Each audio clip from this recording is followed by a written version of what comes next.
Good morning guys. Good morning, good morning, good morning. It's Miss Universe Day. Miss Universe ngayon, so preparation. Kumain muna ako. Ito, pansit canton with, ano ba yun? Ba't ang ingay? With ano? Of course, yung kape. It's, anong oras pala ngayon? Wait lang. 5:46 in the morning. Nagising ako ng 4 yata or 3 pa lang. Kasi dapat actually meron akong may extra na pagkakakitaan. Kaya lang hindi natuloy dahil kay Pipito. So, si Pipito talagang hadlang. Charing. Pa ito. Mamaya, magkakaroon kami ng salo-salo dito sa bahay. Kasi nga Miss Universe ngayon. Sana sa mga pray natin si Philippines, Miss Universe Philippines na manalo sa Miss Universe.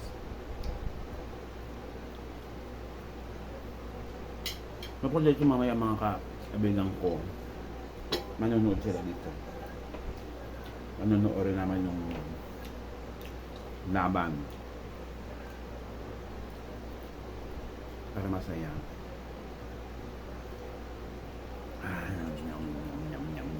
Sarap ng kape.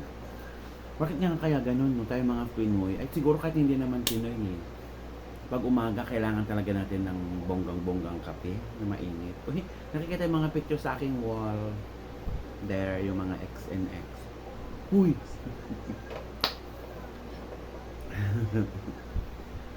Sarap.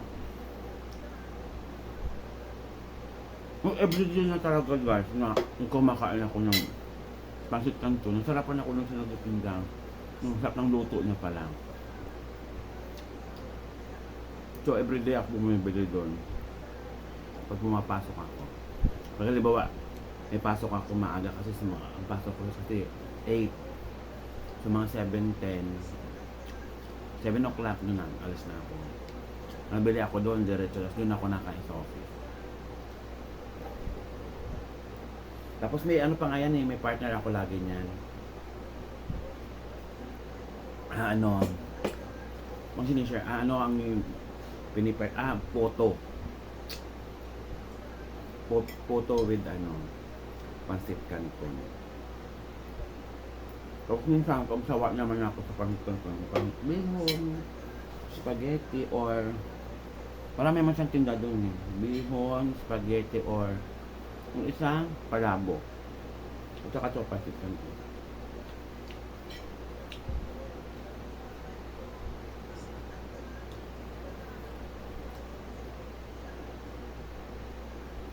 Nga, mabalik tayo sa sinasabi ko kanina.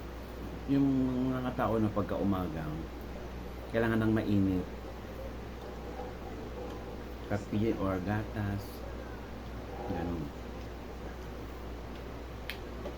Ako kasi parang sanay na ako. Pero may kakilala pala ako na hindi siya umiinom ng mainit sa umaga. Ayaw niya ng kape. Or, just ayaw niya. May kaibigan ako na gano'n. Pero kung hindi ko kaya, hindi ko alam bakit gano'n. Kasi kinasanayan ko na kasi yung mga kabataan pa namin. Nagtatrabaho ako sa palayan. So bago ka sumabak ng tanim ng palay or kaya ani, kaya ang tawag doon sa amin hilamon, yung matanggal ng damo sa palayan. Bago sasabak ng alas 7, ay alas 8 ang pasok naman. Pasok sa gaan sa palaya. So kailangan mo nang kumain ng bongga kasi mabigat na trabaho yun. Kaya doon, sanay ako. Tsaka nung nag-aaral din ako nun, ang gising namin alas 6 afternoon.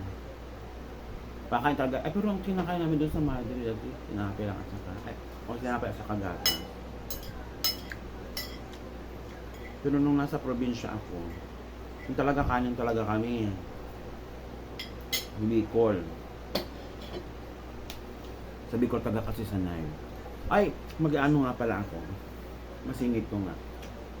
Mag Actually nakadalawang beses na yata akong content na Bicol ang ginamit kong dialect.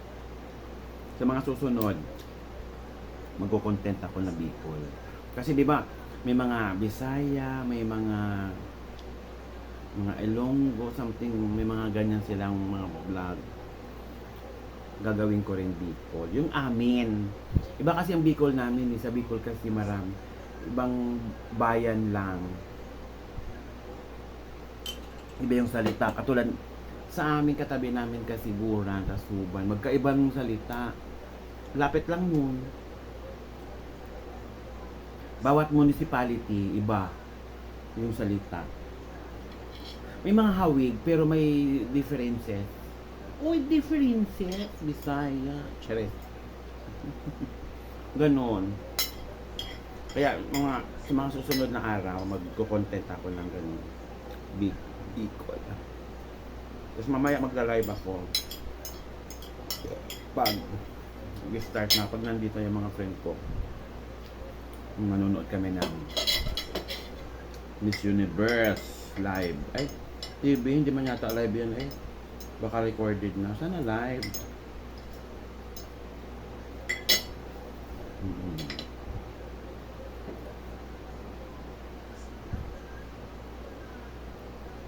Tapos na. Tapos na ang aking pansit.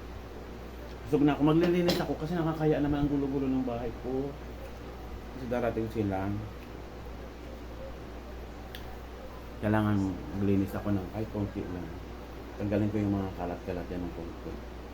Yung mawalis ako. Ganun.